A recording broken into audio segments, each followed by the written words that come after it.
Hello and welcome to another episode of Monticello Minute Unscripted. I'm your host Keith Wallace, and of course we are filming from the Advanced Printing Studios inside Advanced Printing Company right off the square in beautiful downtown Monticello.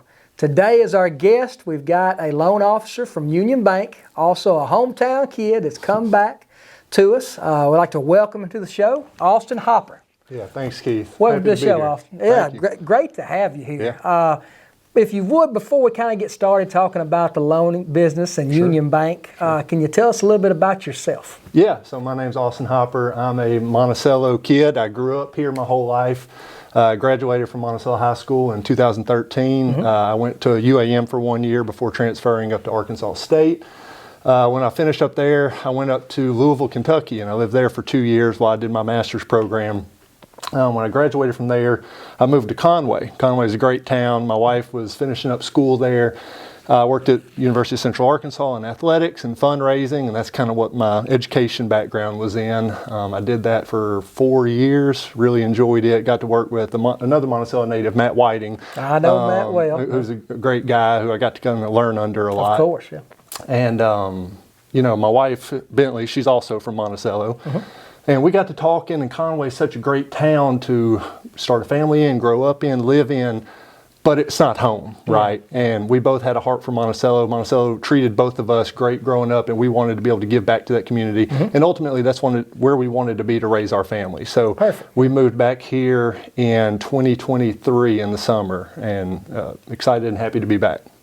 Well, awesome. Now, when you come back to Monticello, you talked about community, and now you're working with one of the staples of our community. Yeah, absolutely. A lending agency, a bank that's been the heart of Monticello for a long time, Union Bank.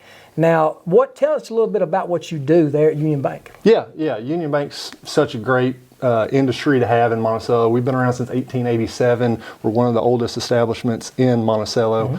But like you said, I'm a loan officer. I'm in lending, so anything consumer loans. If you need to buy your first vehicle, if you want to buy your first house, if you just need a personal loan to get through some tough times, that's what we're here for. We're a community-driven bank. When you walk into a bank, you want to recognize the person that you're talking to. You want to be able to sit down and have a one-on-one conversation, and that's one thing that we get to offer to our customers. You don't have to wait on the phone. You can come in and see us face-to-face. Well, and you touched on it. It's a great institution. It's been here a long time. And it's nice that you were able to come back home and find a good job with a good institution. Yeah. And I think a lot of people miss on that. You know, when they get their education or they leave, they think they have to stay gone. They have to go looking for opportunities elsewhere. But there's a lot of opportunities right here in our community, right here in our hometown, for a man and his wife to have a family and raise a family right here in Monticello. When you think about banks, a lot of people think, okay, that's where I have my checking account and savings account.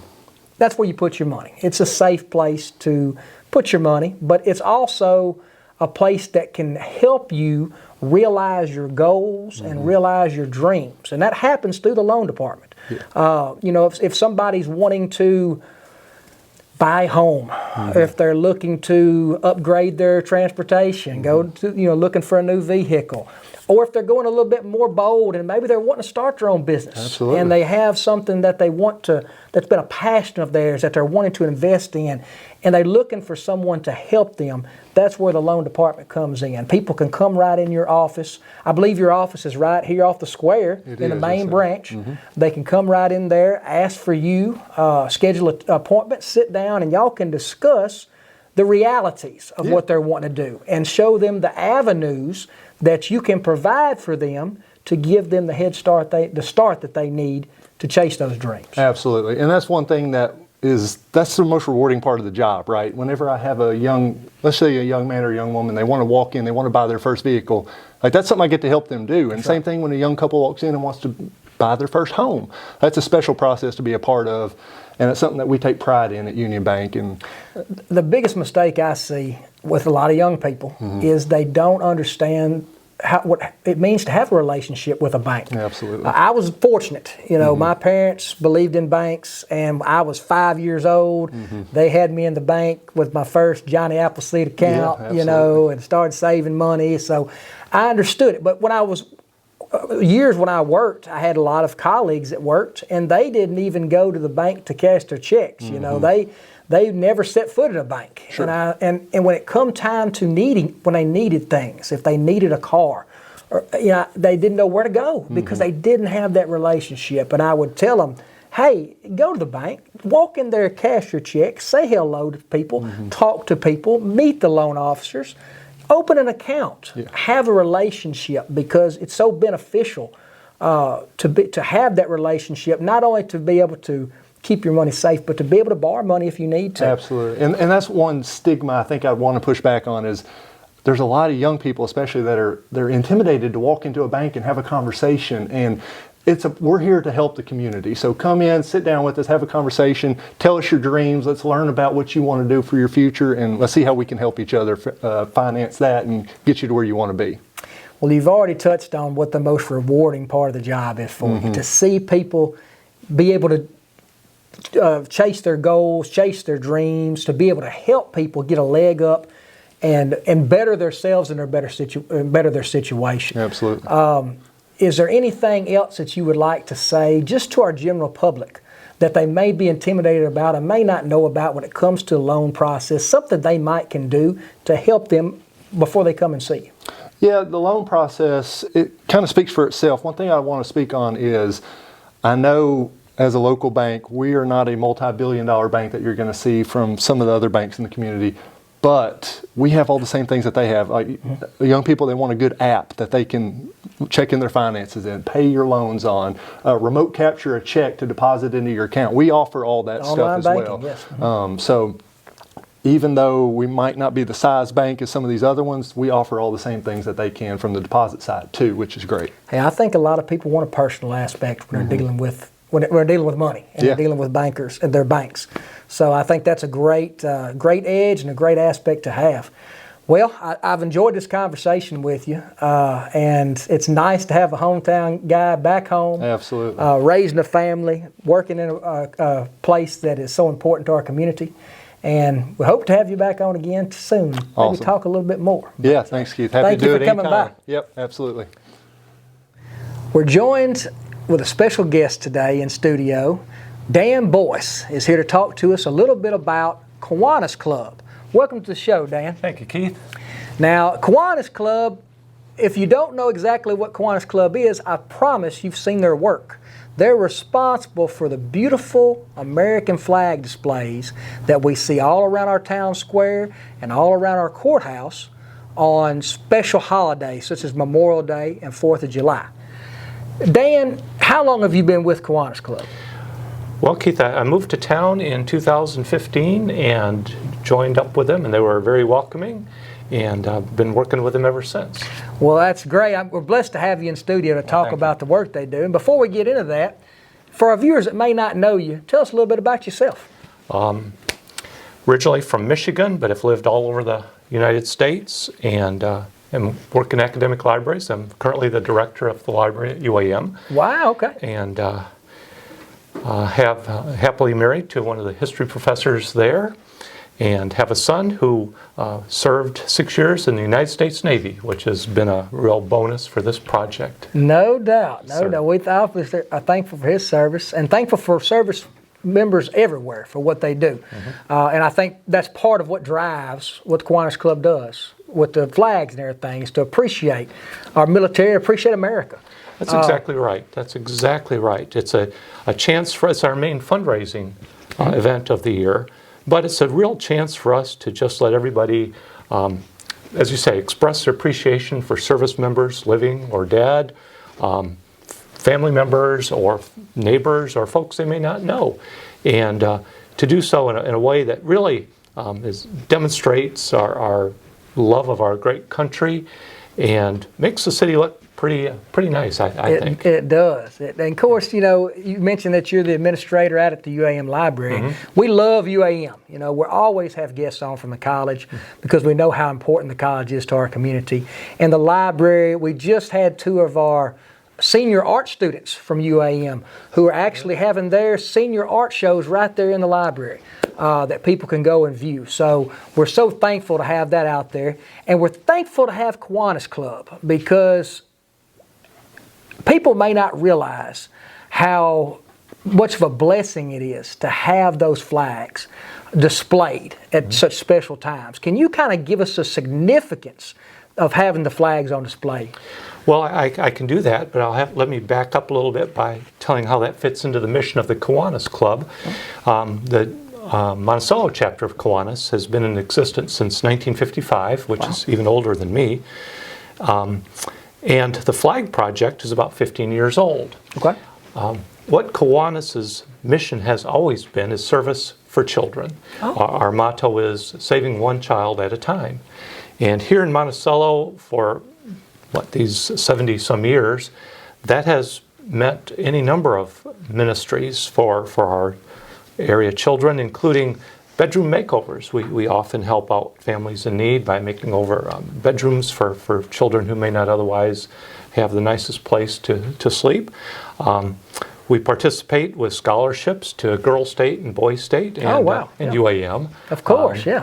And for Drew County residents, we support the Dolly Parton Arkansas Imagination Library, which is a cause near and dear to my heart. Yes. I've seen some information on that here at our local library. It's a great service to the children in the United States, and Drew County is one of the leaders in Arkansas for that. And so those are ways we try to help the children of Drew County. And I'm glad you went into all that because, like I said, when I see Kiwanis, I think of flags. But the flags are just part of what y'all do as fundraising to help children. You're a children advocate organization, and I didn't realize that really until you and I started talking and that came to light.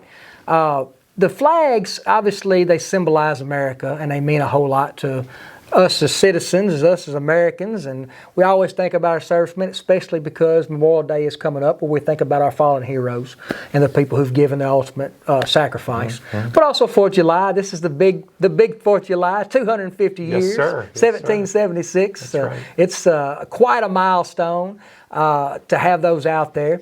Tell us about what goes into that. How many people are involved in Kiwanis to help put this project together? Well, right now we've got about 10 members. Okay. And everyone in Kiwanis is involved in a whole lot of aspects of it, from writing the letters and making connections and making the appeals to designing some of the artwork we'll have going on this year. And then, of course, getting the flags together and putting the displays around town, and then, of course, afterwards taking them down. And you've brought some illustrations, some pictures. We've got a picture of what it looks like on the courthouse. Beautiful, courthouse, our beautiful courthouse right there in the background. The flags, put in a type of structure where they just look so good and so nicely laid out. And Keith, I have to say, too, it's not just the members of the Kiwanis. We are assisted by lots of other community volunteers, including the Boy Scouts. Who help us put these things up. Putting some of that rebar in can take a little bit more muscle than some of us might have. And they help us take them down. And so it's a real community-wide effort involving lots of folks. A true community project. Yes, sir. And like you say, this is a means to an end. It's a project that you enjoy doing, but your main focus of Kiwanis is to help kids, one child at a time, as you said. One child. And if somebody wanted to say, how can I help support that organization? Give us some ways that our viewers know that they can donate or become active or help with Kiwanis Club. Well, any of the members of Kiwanis will be glad to talk to anyone at any time. But for this project in particular, Miss Gail Hooker and Miss Connie McKeever at Union Bank can help answer any questions or help someone participate, because flags are available for families or individuals for $30 each. Okay. And with that, you can dedicate 2 people per flag. I put my son on there, who's in honor of his service, and my father, who served in both the Army and the Marines, and it's in his memory. Additional names we can purchase for $2 each. And There's no limit how many flags a family Excellent. or individual can get. And many people, besides honoring their family members, some will pick a branch of the service, CBs or Air Force or individual units, or all service members. And so that's the basic project as it has always stood. But for this year, as in honor of the 250th anniversary of the country, we're starting a new corporate sponsorship, which is available to any area companies that might want to purchase a flag and have a sign with their logo displayed on the corner down in front of Walgreens. And we appreciate the nice folks at Walgreens making that accessible to us. That is awesome. So it's spreading out. It's spreading It's going out. to be even a larger area of beautiful American flags.